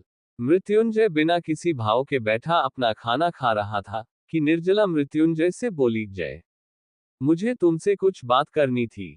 मृत्युंजय निर्जला की तरफ देखते हुए बोली, बोलिए। निर्जला धीरे से बोली, अगर तुम्हें दिक्कत ना हो तो क्या महक और वैशाली दोनों की मुंह दिखाई की रस्म हम पूरा कर सकते हैं? रचना निर्जला की बात पर बोली, आर यू सीरियस दी? महक की शादी को 1 महीने हो चुके हैं, वैशाली की शादी को मानकर भी हम नहीं मान सकते और आप इन सब में मुंह दिखाई करना चाहती हैं। What a joke. मृत्युंजय निर्जला की तरफ देखते हुए बोला, आई थिंक चाची इज राइट। निर्जला मृत्युंजय की बात पर निराश हो जाती है और रचना के चेहरे पर एक मुस्कान आ जाती है। लेकिन मृत्युंजय आगे कहता है, महक का ना सही, लेकिन आप चाहे तो वैशाली की मुंह दिखाई कर सकती हैं। निर्जला मृत्युंजय की बात पर खुश हो जाती है और खुशी से कहती है, ठीक है, मैं कल ही पंडित जी से मुहूर्त पता लगाती हूँ और साथ में सत्यनारायण भगवान की पूजा के लिए भी मुहूर्त पूछ लूंगी। मृत्युंजय निर्जला की बात का आगे कोई जवाब नहीं देता। तभी महक किचन से बाहर आती है। निर्जला महक से बोली, महक काम करना बंद करो बेटा, चलो आओ, मैं तुम्हें खाना खिला देती हूँ। महक निर्जला की बात पर मुस्कुराते हुए बोली, मैं काम नहीं कर रही थी माँ, वैशाली और उसके साथ जो लोग आए हैं ना उनके लिए खाना भिजवा रही थी। इतना कहते हुए महक निर्जला की तरफ जाने लगती है तो मृत्युंजय उसकी बांह पकड़कर उसे अपनी गोद में बैठा लेता है। वहां बैठे सभी लोग हैरान हो जाते हैं और हैरानी से मृत्युंजय की तरफ देखने लगते हैं। महक खुद भी हैरानी से मृत्युंजय को देख रही थी। मृत्युंजय महक को घूरते हुए बोला, मैं खिलाता हूं ना तुम्हें खाना। महक मृत्युंजय की गोद से उठने की कोशिश करते हुए बोली, क्या कर रहे हो आप, सब लोग यहाँ पर बैठे हुए हैं। मृत्युंजय दूसरे हाथ से महक के कमर को मजबूती से पकड़ते हुए बोला, सो व्हाट, तुम मेरी बीवी हो। राजेंद्र खांसते हुए बोले, अहम अहम, मेरा दिन हो गया, अब मैं चलता हूँ। इतना कहकर वो हल्का मुस्कुराते हुए कमरे की तरफ चले जाते हैं। निर्जला मृत्युंजय और महक को देख मुस्कुराते हुए उठकर कमरे की तरफ चली जाती है। रचना खुन्नस भरी नजरों से महक को घूरते हुए कमरे की तरफ चली जाती है और पीतांबर भी चला जाता है। अब वहां पर सिर्फ बच्चे रह गए थे। महक मासूम सा चेहरा बनाकर मृत्युंजय से बोली, प्लीज कम से कम अब तो छोड़ दीजिए। मृत्युंजय महक के मासूम से चेहरे को देख उसे छोड़ देता है तो महक जल्दी से उसके बगल में बैठ जाती है। मृत्युंजय स्पून से महक को खाना खिलाने लगता है। मृत्युंजय बिना बाकी लोगों की तरफ देखे बोला, सब अपना डिनर कंप्लीट करो, अगर हो गया हो तो यहाँ से चलते बनो। मृत्युंजय ऐसा इसलिए कहता है क्योंकि सब लोग उन दोनों को ही देख रहे थे और मृत्युंजय की खड़ूस वाली आवाज सुनकर सब लोग फिर से अपने डिनर पर फोकस करने लगते हैं। मृत्युंजय महक को पूरा खाना खिलाता है। इस बीच महक का गाल पूरी तरीके से लाल हो गया था। विप्लव महक को देखते हुए बोला, अरे भाभी, इतना क्यों शर्मा रही हो, आप बहुत लकी हो जो आपको भाई का इतना प्यार मिल रहा है। मृत्युंजय विप्लव की बात पर उसे घूरते हुए बोला, मैं कोई भी काम मुफ्त में नहीं करता। शोभित होठों पर हंसी आ जाती है और महक कंफ्यूजन में मृत्युंजय को देखने लगती है। बाकी सब लोग मृत्युंजय की बात समझ चुके थे। अमृत उठते हुए बोला, good night all of you. Viplav thumbs up करते हुए बोला, all the best for your wedding night bro. Amrit Viplav के सिर पर मारते हुए कमरे की तरफ चला जाता है। विप्लव मासूम सा चेहरा बनाकर अपने सिर को सहला देता है। शोभित विप्लव से बोला, वापी कल तुम्हारे रिजल्ट्स आ रहे हैं, सोच लो मास्टर्स कहाँ करना है। विप्लव शोभित की बात पर अपने सिर पर हाथ रखकर बोला, ओ गॉड, रिजल्ट्स, मुझे रिया के पास जाना होगा।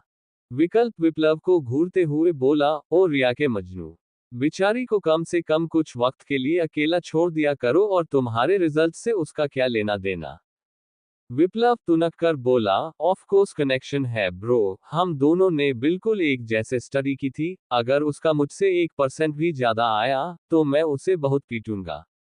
शोभित विप्लव को घूरते हुए बोला, अगर तुम्हारे परसेंटेज अच्छे नहीं आए तो सोच लेना मैं क्या करूंगा तुम्हारे साथ। महक विप्लव को धमकाते हुआ सुन शोभित से बोली, अगर गलती से परसेंटेज अच्छे नहीं आ जाए तो उसमें स्टूडेंट की क्या गलती है और इस तरीके से धमकी देना अच्छा थोड़ी ना होता है। मृत्युंजय महक के चेहरे को अपनी तरफ करते हुए बोला, तुम वापी नाम के कार्टून को नहीं जानती इसलिए तुम चुप रहो, गधा है वो, एक नंबर का, पढ़ाई लिखाई में जीरो, जैसे तैसे करके उसे कॉलेज तक पहुंचाया गया है। महक हैरानी से विप्लव की तरफ देखते हुए बोली, क्या सच में पढ़ाई में इतना जीरो? सब झूठे हैं, अगर कोई भी डाउट पूछने जाओ तो उल्टा काम का बहाना बनाकर मुझे भगा देते थे, इसलिए मुझे पढ़ने का मन नहीं करता, और अभी मुझे कह रहे हैं, विप्लव ने मुंह बनाते हुए कहा। महक विप्लव की शिकायत पर मुस्कुराते हुए बोली, तो तुम मेरे भाई से ट्यूशन ले सकते हो, मेरा भाई अपने क्लास का टॉपर है। विप्लव महक की बात पर एक्साइटेड होकर बोला, क्या सच में, क्या नाम है आपके भाई का? महक मुस्कुराते हुए बोली, सुधांशु अवस्थी। विप्लव महक की बात पर उस नाम को 2 बार दोहराने के बाद महक से बोला, ये तो वही लड़का है ना, जो कॉलेज में कम पैसे में स्टूडेंट्स को ट्यूशन पढ़ाता है। हाँ वही है, मैं भी गया था उसके पास, लेकिन उसने कहा कि सीट फुल हो चुकी है। महक विप्लव की बात पर हैरान होते हुए बोली, नहीं तो सिद्धू किसी को ट्यूशन नहीं पढ़ाता। विप्लव महक की बात पर अपना फोन के ग्रुप में से सुधांशु के ट्यूशन क्लास का वीडियो चलाते हुए बोला, ये देखो वो पढ़ाता है, बहुत अच्छा पढ़ाता है। महक विप्लव के हाथ से फोन लेकर वीडियो देखने लगती है, उसकी आंखों में हल्की नमी छा गई थी। मृत्युंजय महक के हाथ से फोन ले वीडियो देखते हुए बोला, अगर तुम कहो तो मैं तुम्हारे भाई को एकेडमी में ऑनलाइन टीचर के तौर पर अपॉइंट करवा सकता हूँ। विप्लव मृत्युंजय की बात पर बोला, वो पहले से एकेडमी में टीचर है, ऑनलाइन पढ़ाता है, उसके काफी सारे स्टूडेंट हैं। महक अपने आंसू को साफ करते हुए विप्लव से बोली, मैं सुधांशु से बात करके तुम्हारे लिए क्लास की बात करूंगी। विप्लव खुश होकर बोला, थैंक यू सो मच भाभी, वेल गुड नाइट। इतना कहकर विप्लव अपने कमरे की तरफ चला जाता है। महक मृत्युंजय की तरफ देखते हुए बोली, मैं सारे प्लेट्स रखवा कर आती हूँ। मृत्युंजय महक की बात पर अपना सिर हिलाते हुए कमरे की तरफ चला जाता है और बाकी सब भी अपने अपने कमरे की तरफ चले जाते हैं। अमृत का कमरा। अमृत जब कमरे में आता है तो देखता है वैशाली अपने हाथ पैर फैलाए सोफे पर सो रही थी और खाने की प्लेट कॉफी टेबल पर रखी हुई थी। अमृत के कदम वैशाली की तरफ बढ़ जाते हैं। वैशाली के पास अमृत बड़े गौर से उसके चेहरे को देखने के बाद उसके चेहरे पर आ रहे बालों को कान के पीछे कर खुद से बोला, गुंडी सोते वक्त कितनी मासूम लगती है और उठते ही सुनामी से कम नहीं, पता नहीं कैसे तुम्हें मैं टॉलरेट करूंगा। इतना कह अमृत वैशाली को ब्लैंकेट ओढ़ा अपने बिस्तर की तरफ चला जाता है। अमरावती। अमरावती के आखिरी छोर पर एक आलीशान मैंशन बना हुआ है, उसके आसपास 1-2 फार्म हाउस थे, लेकिन दूर दूर तक दूसरा कोई घर नहीं था। उस मैंशन के मेन हॉल में एक मंडप बनाया था और एक लड़का बिना किसी भाव के अपने दुल्हन के हाथ को मजबूती से पकड़े फेरे ले रहा था। वहां पर पंडित लगातार हवन कुंड में आहुति डालते हुए मंत्रों जाप कर रहा था। उस लड़की की आंखों में कोई इमोशन नहीं थे, लेकिन उसकी आंखें बुरी तरीके से लाल और सूज चुकी थी, जैसे वो बहुत ज्यादा रोई हो। पूरे फेरे खत्म होने के बाद पंडित जी सिंदूर और मंगल सूत्र पहनाने को कहते हैं, तो वो लड़का अपनी दुल्हन के मांग में सिंदूर भर गले में मंगल सूत्र पहनाते हुए बोला, बधाई हो। पंडित जी उस लड़के से बोले, यजमान, आप दोनों की शादी पूर्ण हुई, आज से आप दोनों पति पत्नी हुए। उस लड़के के चेहरे पर एक जहरीली मुस्कान आ जाती है और वो अपनी दुल्हन के ठुड्डी को पकड़कर उसके चेहरे को ऊपर करके बोला, सुना तुमने, कांग्रेचुलेशन मीरा कशिश मित्तल। मीरा एक व्यंग भरी मुस्कान के साथ बोली, ऑफ कोर्स तुम मुझे मजबूर करके जबरदस्ती शादी तो कर सकते हो, मेरे जिस्म को हासिल कर सकते हो, लेकिन मेरी आत्मा, वो तो हमेशा सुधांशु के लिए है ना। कशिश मीरा के जबड़े को मजबूती से पकड़कर बोला, कहीं मैं उस लड़के की लाश ना बिछा दूं, इसलिए दोबारा कभी उसका जिक्र अपने जुबान से मत करना, वरना तुम्हारे खूबसूरत होठों से कोई शब्द नहीं निकलेंगे। मीरा कशिश के हाथ को झटक कर बोली, तुम्हें क्या लगता है भाई मुझे नहीं ढूंढ पाएगा? एक बार वो मुझे ढूंढ ले, फिर देखना क्या होगा तुम्हारा। कशिश मीरा के बालों को मजबूती से पकड़ उसके चेहरे को अपने पास लाकर बोला, उस 2 कौड़ी के लड़के से शादी करने के लिए तुम अपने भाई की इज्जत को अपने जूतों तले रौंदते हुए घर से भागी, लेकिन अनफॉर्चुनेटली मेरे हाथ लग गई। मीरा अपनी आंखों में नमी लिए अपने बालों को छुड़ाने की कोशिश करती है, तो कशिश उसके बालों को और मजबूती से पकड़कर कहता है, कल मेरे फैमिली वाले आ रहे हैं, तो एक अच्छी बहू की तरह उन्हें अटेंड करना, अगर किसी भी तरीके की होशियारी करने की कोशिश की तो मैं तुम्हें छोड़ूंगा नहीं। मीरा गुस्से भरी नजरों से कशिश को घूरते हुए बोली, तुम्हें अपनी गलती की सजा जरूर मिलेगी। कशिश तिरछी मुस्कान के साथ बोला, जब मिलेगी तब देखा जाएगा, लेकिन फिलहाल के लिए हमें अपने वेडिंग नाइट पर ध्यान देना चाहिए। इतना कहकर कशिश बॉडीगार्ड की तरफ देखता है और बॉडीगार्ड्स पंडित जी को वहां से दक्षिणा के साथ रवाना कर देते हैं और कशिश मीरा को अपनी बाहों में ब्राइडल स्टाइल में उठा ऊपर की तरफ ले जाता है। नोट: डोंट वरी गाइस, मैं रोमांस लिखूंगी, लेकिन अभी सिचुएशन ऐसी नहीं है कि मैं सब लोगों का रोमांस अच्छे से दिखा सकता हूँ।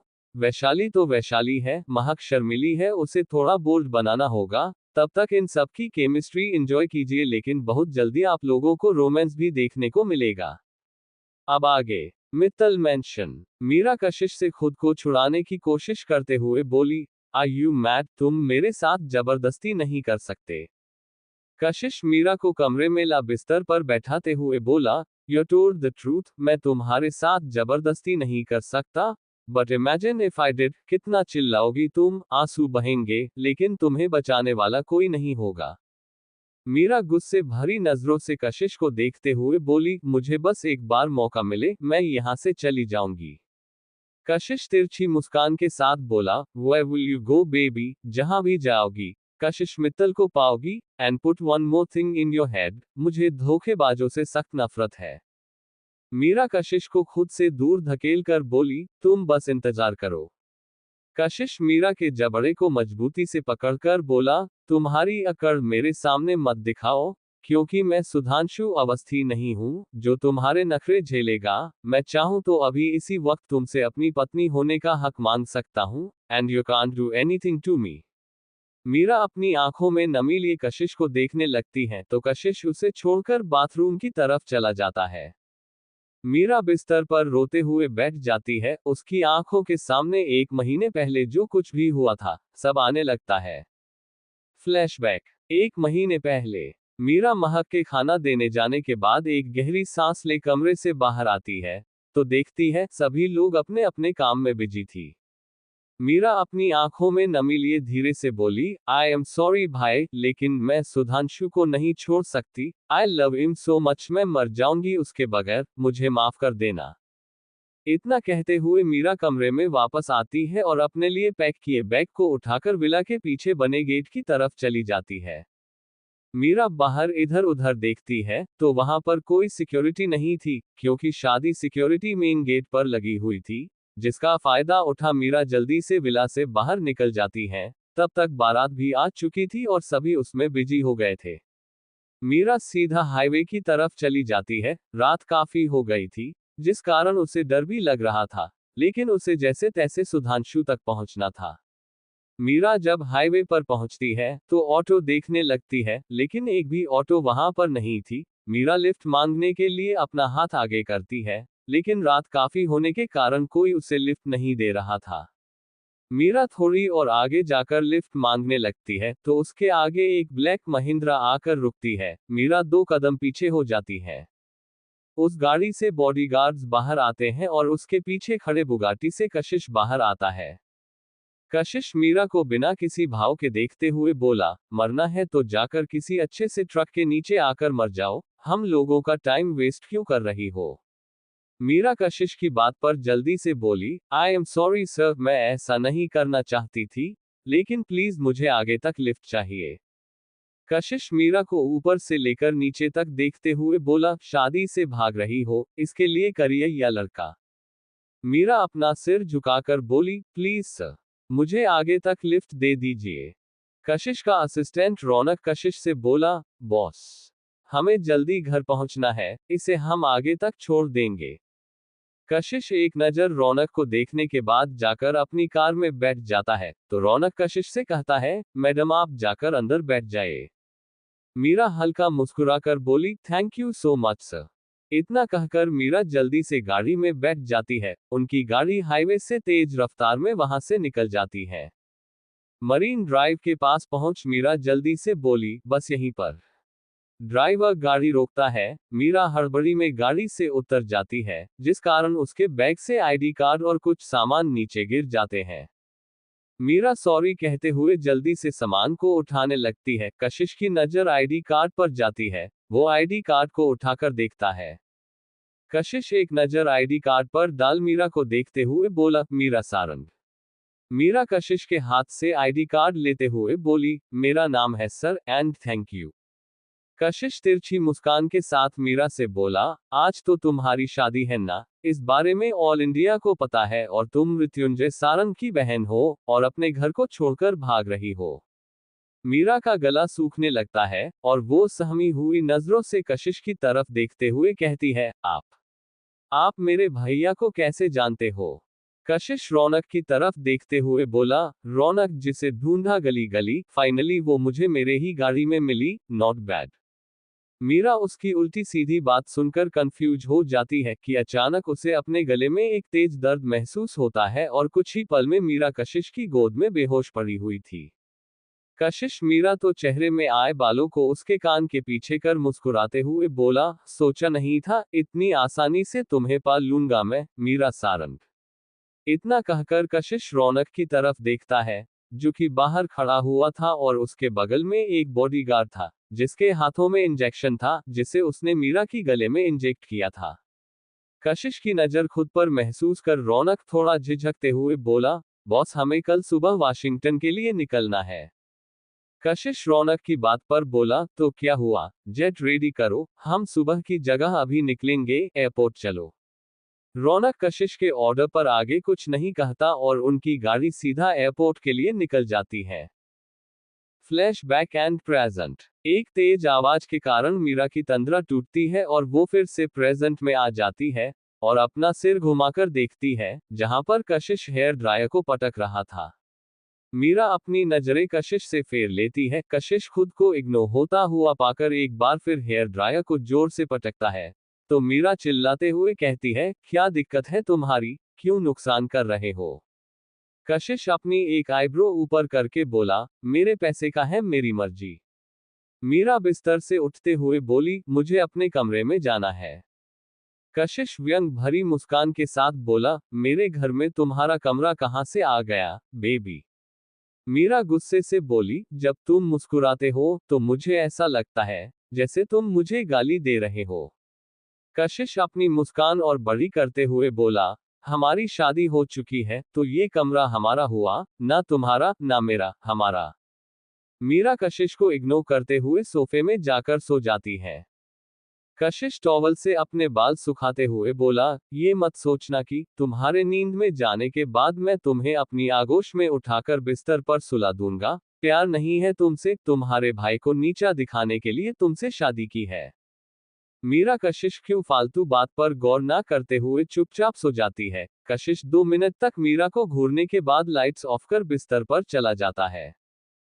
अगली सुबह सारंग विला। वैशाली के एक तेज चीख के साथ अमृत की गुड मॉर्निंग होती है। अमृत नींद भरी नजरों से सोफे की तरफ देखता है तो नीचे वैशाली अपने कमर को पकड़े बैठी हुई थी। अमृत अपना सिर तकिया में घुसाते हुए बोला, गुंडी कहीं की, सुबह सुबह क्यों कौवे की तरह अपने गला फाड़ रही हो, सो जाओ ना। वैशाली अपने कमर को पकड़कर खड़ी होती है और अमृत को बुरी तरीके से घूरते हुए कॉफी टेबल पर रखे जामे भरे पानी को उठाकर अमृत के ऊपर फेंक देती है। अमृत चिल्लाते हुए बोला, what the fuck, you bloody idiot, I you lost your mind, I वांना kill you, कहते हुए अमृत बिस्तर से उतर जाता है। वैशाली बाथरूम की तरफ भागते हुए बोली, तुम कौवा, तुम्हारा पूरा खानदान कौवा, अगर दोबारा हमको कौवा कहा ना तो कसम से तुमको कोयलिया पकड़ा देंगे। अमृत वैशाली की तरफ आने लगता है तो वैशाली जल्दी से दरवाजा बंद कर देती है, जिस कारण अमृत के नाक को बहुत तेज लगती और वो नाक पकड़कर वहीं पर बैठ जाता है और वैशाली को गाली देते हुए कहता है, चुड़ैल औरत, मेरे नाक में दम करके रखा है, घुंडी कहीं की। इतना कहते हुए अमृत खड़ा होता है और मिरर में देखता है, उसका नाक पकोड़े की तरह लाल हो गया था और हल्का खून आ रहा था। अमृत मिरर में अपने अक्ष को देखते हुए बोला, कसम मेरे नाक से बहे खून की, अगर मैंने तुम्हें खून के आंसू नहीं रुलाए तो मेरा नाम भी अमृत सारंग नहीं, गुंडी। ये कहकर अमृत क्लोजेट की तरफ चला जाता है। मृत्युंजय का कमरा। महक काउच पर बैठी हुई थी और मृत्युंजय कॉफी टेबल पर बैठा हुआ था। वहां पर फर्स्ट एड बॉक्स रखा था। मृत्युंजय महक के हाथ में बंधे पट्टी को निकालकर साइड में रख देता है और उसके जख्मों को देखने लगता है, मृत्युंजय एंटीबायोटिक से उसके जख्मों को साफ करने लगता है, तो महक अपनी आंखें बंद कर लेती है।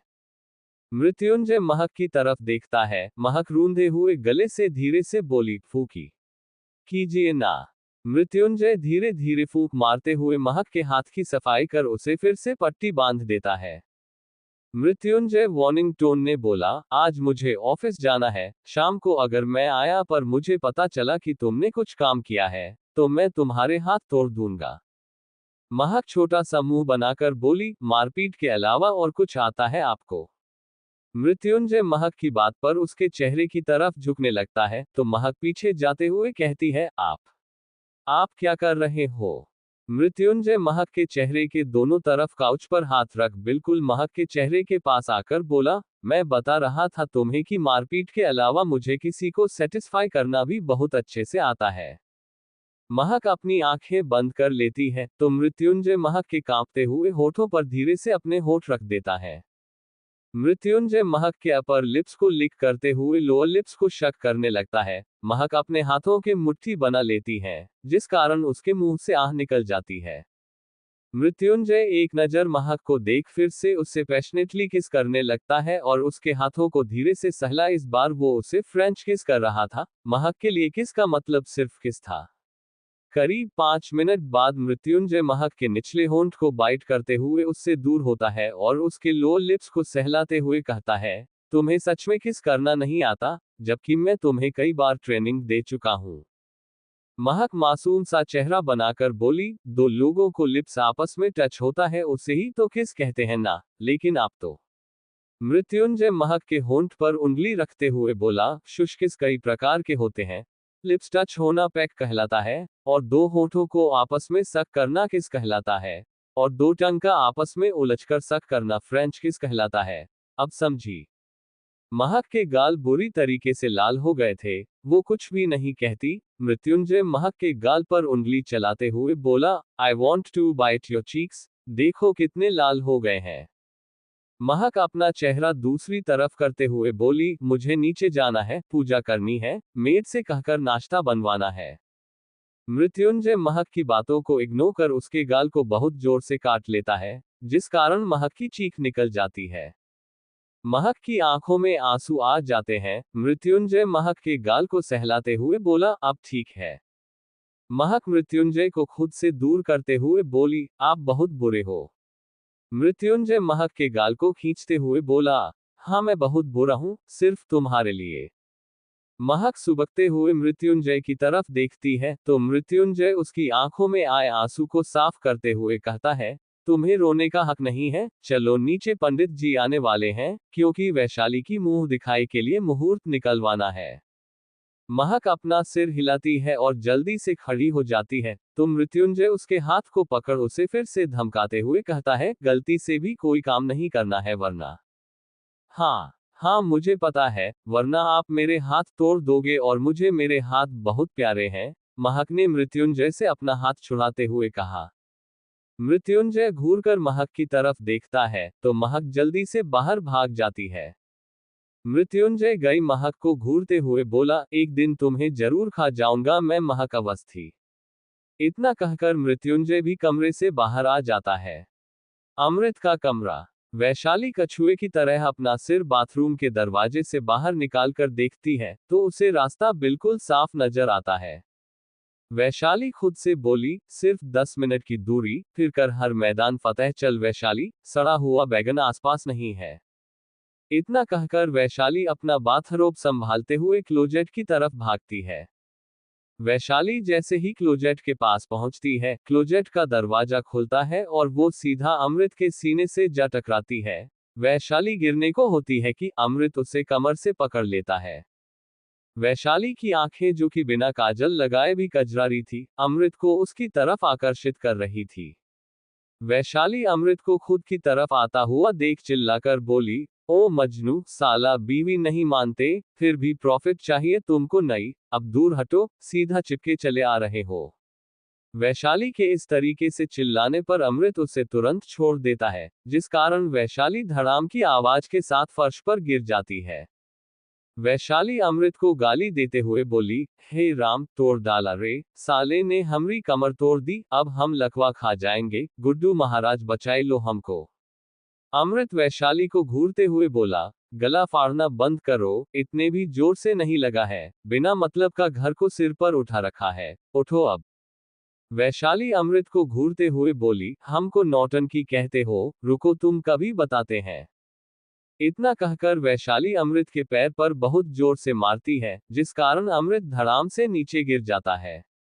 अमृत अपने कमर को पकड़ चिल्लाते हुए बोला, आहे यू क्रेजी औरत, तुम दुनिया से गायब क्यों नहीं हो जाती।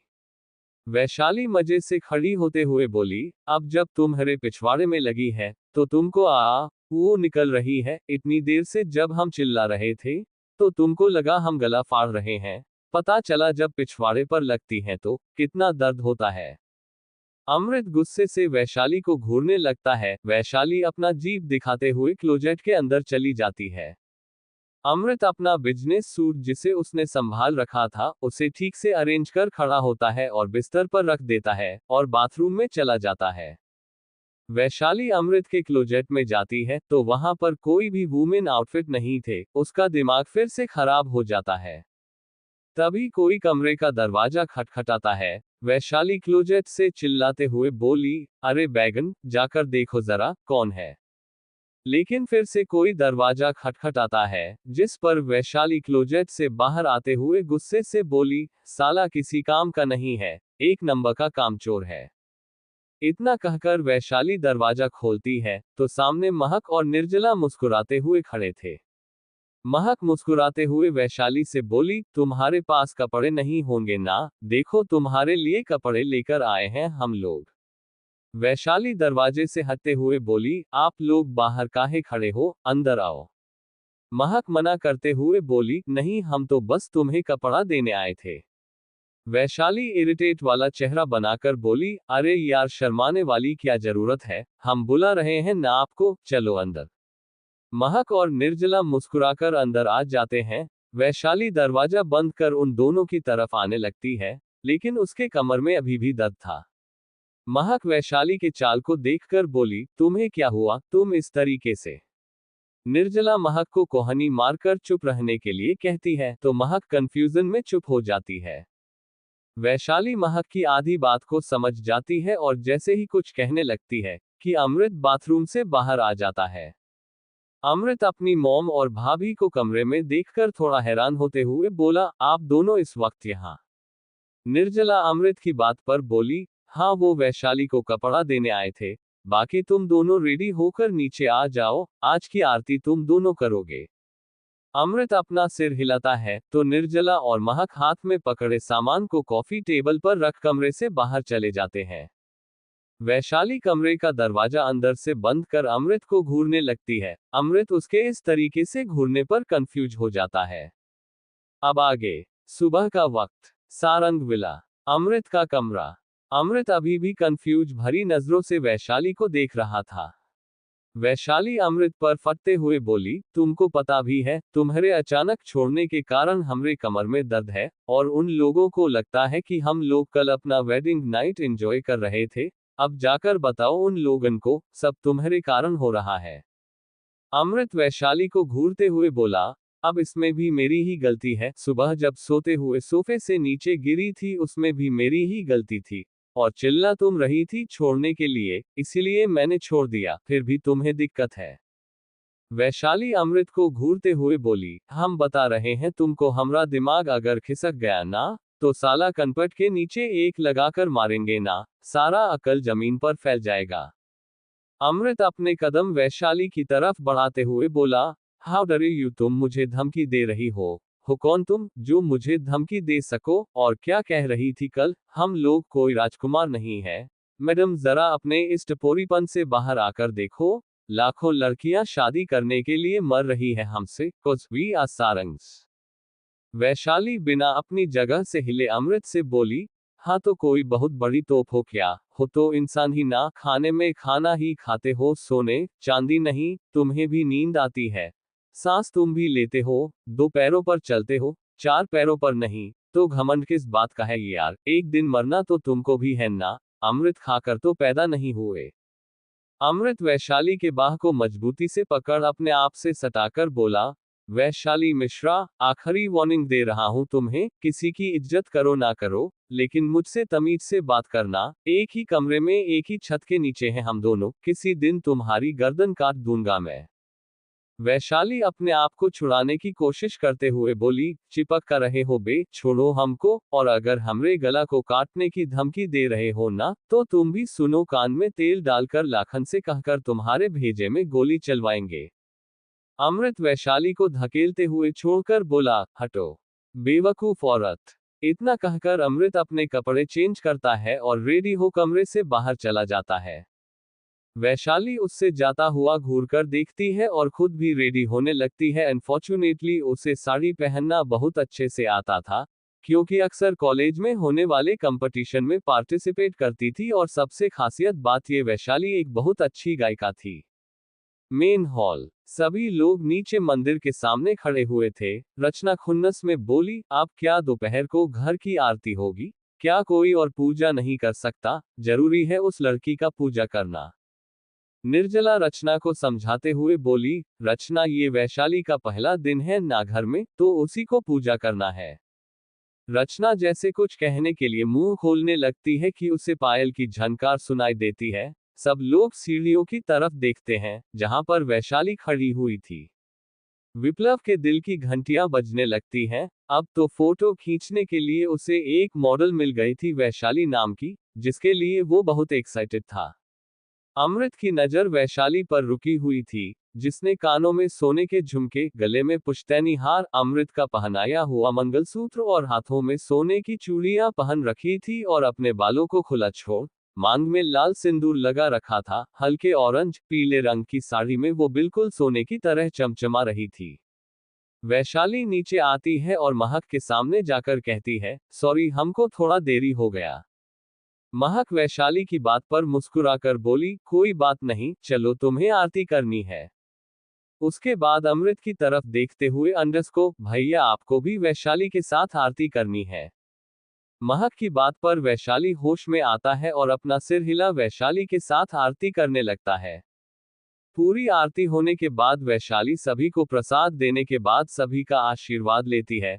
विप्लव और विकल्प अमृत को छोड़कर, जिस पर रचना वैशाली को घूरते हुए कहती है, तुमने अमृत के पैर क्यों नहीं छुए? वो तुम्हारा पति है। वैशाली अपने दांत दिखाते हुए बोली, उसके पास तो खुदे दिमाग नहीं है, हमको कहां से दिमाग देगा, इसलिए सोचा हम भला काहे अपनी कमर की ऐसी की तैसी करवाएं। रचना वैशाली को घूरते हुए बोली, अमृत से आशीर्वाद लो। अमृत फुल एटीट्यूड में खड़ा हो जाता है। वैशाली उसे घूरने लगती है और एक गहरी सांस लेकर अमृत के पैर ऊपर से छूकर उठ जाती है, लेकिन अमृत कुछ नहीं कहता। मृत्युंजय वैशाली को घूरते हुए बोला, ओ झांसी की रानी, पति पैर छूने में क्यों कंजूसी कर रही हो, ठीक से छुओ। मृत्युंजय की बात सुन अमृत को हंसी आ जाती है। उसे पता था कोई कुछ कहे ना कहे, लेकिन मृत्युंजय को वैशाली से चुन चुनकर बदले लेने वाला है। वैशाली खुन्नस में मृत्युंजय को देखने के बाद अमृत के पैर छू लेती है और उसके पैरों पर चिमटी काटती है, तो अमृत उसे घुरकर देखता है, लेकिन कहता कुछ नहीं। सभी लोग मंदिर से निकल हॉल में आ जाते हैं, तभी उन्हें बाहर से शोर की आवाज सुनाई देती है। मृत्युंजय अपना फोन निकल सिक्योरिटी गार्ड को कॉल करता है। दूसरी तरफ से सिक्योरिटी गार्ड कॉल अटेंड करते हुए बोल्स, यस बॉस। जिस पर मृत्युंजय बोला, बाहर शोर कैसा है? शेख जो कि सारंग विला का सिक्योरिटी सिस्टम का मेन इंचार्ज था, मृत्युंजय के सवाल पर बोला, बाहर मीडिया की भीड़ लगी है बॉस। मृत्युंजय कंफ्यूज होकर बोला, वाई मीडिया? शेख थोड़ा घबराते हुए बोला, मीरा मैम के नाम पर। मृत्युंजय की मुट्ठी मजबूती से बंद हो जाती है और वो अपने दांत पीसकर कहता है, सभी मीडिया वालों को यहां से दफा करो। शेख थोड़ा बात को संभालते हुए बोला, बॉस, अगर आप इन्हें कोई जवाब नहीं दोगे, तो ये अपने तरफ से कोई भी मिर्च मसाला डालकर गलत खबर मीडिया में फैलाएंगे। बेहतर होगा कि आप खुद एक बार। मृत्युंजय शेख की बात को बीच में काटकर अपने एक एक शब्द पर जोर देते हुए बोला, आई नो मुझे क्या करना है, 2 लोगों को गार्डन में भेजो। शेख मृत्युंजय की बात पर ओके बॉस कहता है, तो मृत्युंजय कॉल कट कर देता है। अमृत मृत्युंजय की तरफ देखते हुए बोला, what is the problem? Mrityunjay गुस्से से बोला, इस बार मैं उस सोनवानी को बिल्कुल नहीं छोड़ने वाला। जेल से बाहर आते ही फिर से अपनी फन उठाने चला है। इस बार मैं उसके फन ही कुचल दूंगा। शोभित मृत्युंजय को शांत करते हुए बोला, काम डाउन ब्रो, पहले जो कुछ भी हो रहा है उसे ठीक करते हैं। मृत्युंजय अपना सिर हिलाता है और विला से बाहर चला जाता है। उसके साथ अमृत और शोभित भी चले जाते हैं। वैशाली महक के पास जा धीरे से बोली, क्या हो रहा है? महक वैशाली से बात डालते हुए बोली, कोई दिक्कत होगी वो लोग संभाल लेंगे, तुम्हारी पहली रसोई है तो क्या बनाओगी? वैशाली अपनी आंखें गोल गोल घुमाते हुए बोली, हमने कल ही बताया, हमको खाना आता है, खाना बनाना नहीं आता। महक वैशाली की बात पर मुस्कुराते हुए बोले, कोई बात नहीं, चलो किचन में कम से कम तुम्हारी पहली रसोई की रस्म पूरी कर देते हैं। वैशाली अपना सिर हिलाती और महक के साथ किचन की तरफ चली जाती है। गार्डन में मृत्युंजय बिना किसी भाव के चेयर पर बैठा हुआ था और उसके अगल बगल वाली सीट पर शोभित और अमृत बैठे हुए थे। मीडिया से आया एक जर्नलिस्ट मृत्युंजय से बोला, मिस्टर सारंग, अभी हमें हमारे गुप्त सूत्रों से पता चला है कि आपकी छोटी बहन मीरा सारंग आज से 1 महीने पहले शादी से भाग चुकी है, जिसे आपने पूरी दुनिया से छुपाने की कोशिश की। उस जर्नलिस्ट के सवाल पर मृत्युंजय बिना किसी भाव के बोला, क्या आपके उस गुप्त सूत्रों वाला शुभ चिंतक का नेम वैभव सोनवानी है? तो मैं बता दूं, मेरी बहन वैभव सोनवानी से शादी नहीं करना चाहती, क्योंकि वो ड्रग्स एडिक्टेड है, एंड स्पेशली उसका बहुत सारी लड़कियों के साथ गैर संबंध है, इसलिए मीरा उससे शादी नहीं करना चाहती। और जहां तक बात मीरा के भागने की है, वो कहीं भागी नहीं है, उसने किसी और से शादी कर ली है। मृत्युंजय की बात पर शोभित और अमृत हैरानी से उसकी तरफ देखने लगते हैं, क्योंकि उन दोनों को भी नहीं पता था कि मृत्युंजय कह क्या रहा है। जर्नलिस्ट एक्साइटमेंट में मृत्युंजय से बोला, क्या आप बता सकते हैं कि आपकी बहन मीरा सारंग के हस्बैंड का नाम क्या है? मृत्युंजय जर्नलिस्ट को एक नजर देख बिना किसी भाव के बोला, मेरे बहनोई ने कहा है कि उसे मीडिया में नहीं आना, देन मैं उसका नाम पब्लिश नहीं कर सकता, और हाँ, बिना किसी सबूत के मेरे फैमिली की इज्जत को अपने टीआरपी के लिए बढ़ाने की कोशिश मत करना, अदरवाइज मृत्युंजय सारंग क्या है, मुझसे बेहतर तरीके से आप सब जानते हैं। इतना कहकर मृत्युंजय खड़ा होता है और विला के अंदर चला जाता है। अमृत और शोभित भी उसके साथ चले आते हैं। बॉडीगार्ड्स मीडिया टीम को वहां से इज्जत के साथ विदा कर देती है। शोभित मृत्युंजय के साथ चलते हुए कंफ्यूज होकर बोला, ब्रो, तुमने अभी मीडिया के सामने कहा कि मीरा की शादी हो गई है, लेकिन उसका पति कौन है? और तुमने हमें इस बारे में क्यों नहीं बताया? What's going on in your mind? Mrityunjay रुककर शोभित की तरफ देखते हुए बोला, कशिश मित्तल, मैंने डेविड को उसके मेंशन पर नजर रखने के लिए कहा था, जहां पता चला कि उस कमीने ने कल मीरा से शादी की है, लेकिन मुझे ये जानना है कि इतने वक्त तक मीरा थी कहाँ? अमृत मृत्युंजय की बात पर कुछ सोचते हुए बोला, अगर सब कुछ जानना है तो कशिश मित्तल को पकड़ना पड़ेगा। शोभित सार्केज्म टोन में बोला, सोचा नहीं था ये लड़की नाम वाला लड़का इतना समझदार सॉरी कमीना निकलेगा। मृत्युंजय शोभित और अमृत की तरफ देखते हुए बोला, I think he did it for business, क्योंकि लास्ट टाइम जब उससे मुलाकात हुई थी, जब वो वाशिंगटन से आया था, तब बहुत अजीब अजीब बातें कर रहा था, तब मैंने ध्यान नहीं दिया, लेकिन कल रात जब डेविड ने मुझे इस बारे में कहा, तब मेरे दिमाग में क्लिक हुआ और अब कशिश मित्तल से मिलना है। तभी उन्हें अंदर से किसी के चिल्लाने की आवाज सुनाई देती है। तीनों एक दूसरे को देखते हैं और अंदर की तरफ भागते हैं। जब तीनों मेन हॉल में पहुंचते हैं तो देखते हैं वैशाली अपने साड़ी को हाथों में पकड़े दौड़ रही थी और उसके पीछे एक प्यारा सा कुत्ता दौड़ रहा था और उसके पीछे विप्लव दौड़ रहा था। वैशाली विप्लव को धमकाते हुए बोली, वी आर टेलिंग यू, इस नीली आंखों वाले कुकुर को यहां से लेकर भागो, वरना हम बता रहे हैं मार देंगे तुमको, और तुम्हारे इस कुकुर को भी गोली से उड़ा देंगे। वैशाली की बात पर वो कुत्ता उस पर भौंकने लगता है, जिस वजह से वैशाली डाइनिंग टेबल पर चढ़ जाती है। महक किचन से आते हुए बोली, हो क्या रहा? कहते हुए उसकी नजर कुत्ते पर जाती है और वो भी जल्दी से सोफे पर चढ़ जाती है। वैशाली महक की तरफ देखते हुए बोली, दीदी, यार अपने छोटे देवर को समझाओ ना, कहाँ से कुत्ता लेकर आ गया ये, और कैसे भौंकता है ये। महक विप्लव से बोली, विप्लव तुम ये कुत्ता कहाँ से लेकर आए, लेकर जाओ इसे। विप्लव उस कुत्ते को उठाते हुए बोला, इसका नाम चाली है और ये कुत्ता नहीं है, इसे चाली कहते हैं। विप्लव की बात पर वो कुत्ता अपना पूंछ हिलाने लगता है। वैशाली एक गहरी सांस लेकर डाइनिंग से उतरने लगती है तो चाली फिर से भौंकने लगता है।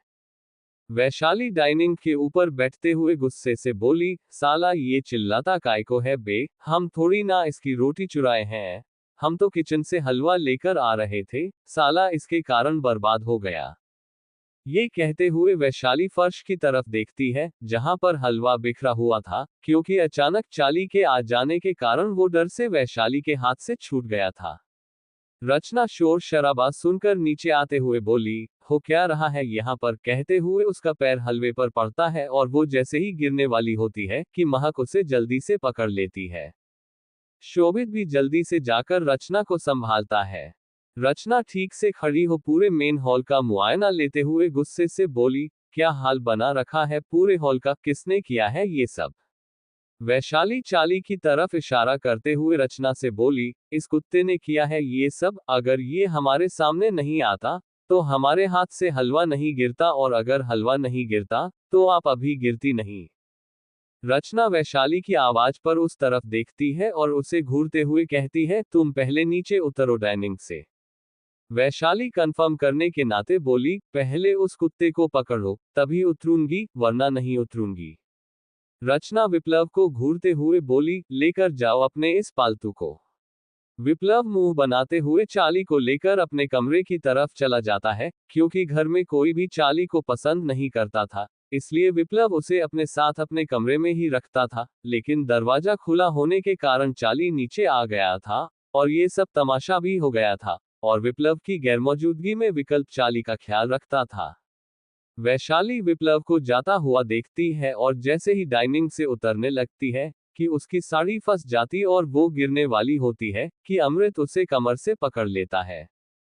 एक बार फिर अमृत वैशाली की खूबसूरती में खो जाता है, लेकिन वही वैशाली अमृत को बुरी तरीके से घूरने लगती है। फिर ठीक से खड़ी हो उसके कान में चिल्लाते हुए कहती है, आकर हमरे ऊपर घुस जाओ, का टुकुर टुकुर देख रहे हो, दूर रहकर नहीं देख सकते का। वैशाली के चिल्लाने पर अमृत होश में आता है और वैशाली से दूर होकर कहता है, मुझे भी कोई शौक नहीं है तुमसे चिपकने का, गटर की बदबू आती है तुमसे। इतना कहकर अमृत कमरे की तरफ अपना लैपटॉप बैग लेने चला जाता है। वैशाली अमृत को जैसे ही मुक्का दिखाती है तो उसकी नजर रचना पर जाती है, जो कि उसे बहुत बुरी तरीके से घूर रही थी। वैशाली अपने दांत दिखाते हुए बोली, काकी सासू, हम सब कुछ साफ कर देंगे, प्लीज आप घूरो मत हमको। रचना एक नजर महक को देख उसे वार्न करते हुए बोली, Mahak I want to tell you, इस लड़की को सुधार दो, और दूसरा, अगले आधे घंटे में मुझे पूरा मेन हॉल साफ चाहिए। अब मुझे नहीं पता तुम कैसे करोगी, लेकिन कोई भी सर्वेंट इस लड़की की मदद नहीं करेगा। इतना कहकर रचना घूरकर वैशाली और महक को देखने के बाद कमरे की तरफ चली जाती है। वैशाली मुंह बनाते हुए बोली, ये हिटलर की नानी यहाँ कैसे आ गई, साला कभी कभी मामी की याद आ जाती है इसको देखकर। मृत्युंजय महक के पास आकर बोला, क्या तुम्हें कुत्तों से डर लगता है। महक अपना सिर हिलाते हुए बोली, हाँ मुझे बिल्ली से भी डर लगता है। जिस पर मृत्युंजय उसे घूरने लगता है। महक मृत्युंजय की छुरीदार नजर खुद पर महसूस कर जल्दी से बोली, मैंने आपको कुछ नहीं कहा, गलती आपकी है जो आप खुद को समझ रहे हो। मृत्युंजय अपनी एक आईब्रो ऊपर करके बोला, आर यू सीरियस, तुम्हारी जुबान सच में बहुत चल रही है, और तुम्हें पता है ज्यादा जबान चलाने वाले लोग मुझे नहीं पसंद। महक मृत्युंजय की धमकी पर धीरे से बोली, लेकिन जुबान तो बोलने के लिए होती है ना, और मैंने आपको तो नहीं कहा, आप खुद को समझते हो बागर बिल्ला, तो मैं क्या कर सकती हूँ इसमें, बिल्लू जी। मृत्युंजय महक के जबड़े को मजबूती से पकड़कर बोला, मेरा मूड बिल्कुल ठीक नहीं है महक, और तुम मुझे उकसा रही हो। महक मृत्युंजय के हाथ को हटाते हुए बोली, क्या कर रहे हो, सभी देख रहे हैं। मृत्युंजय महक को छोड़ देता है और उसके हाथ को पकड़कर कहता है, चलो मुझे तुमसे कुछ बात करनी थी। इतना कहकर मृत्युंजय महक को खींचते हुए ले जाता है। वैशाली मृत्युंजय को घूरते हुए बोली, साला हमारी दीदी को बहुत परेशान करता है, तुम्हारे तो ना कॉफी में मिर्ची डालकर पिलाएंगे तुमको, तब पता चलेगा जब पिछवाड़े में आग लगेगी, कंगारू की तरफ फुदकते फिरोगे बेटा। इतना कह वैशाली इधर उधर देखती है और मुंह बनाते हुए अपने काम में लग जाती है। तारांकन, कैसी होगी मृत्युंजय और कशिश की मुलाकात? क्या मृत्युंजय कशिश से मीरा को वापस ला पाएगा? क्या चल रहा है रचना के दिमाग में? जानने के लिए बने रहिए मेरे साथ, कमेंट करके बताना मत भूलना आज का चैप्टर कैसा लगा।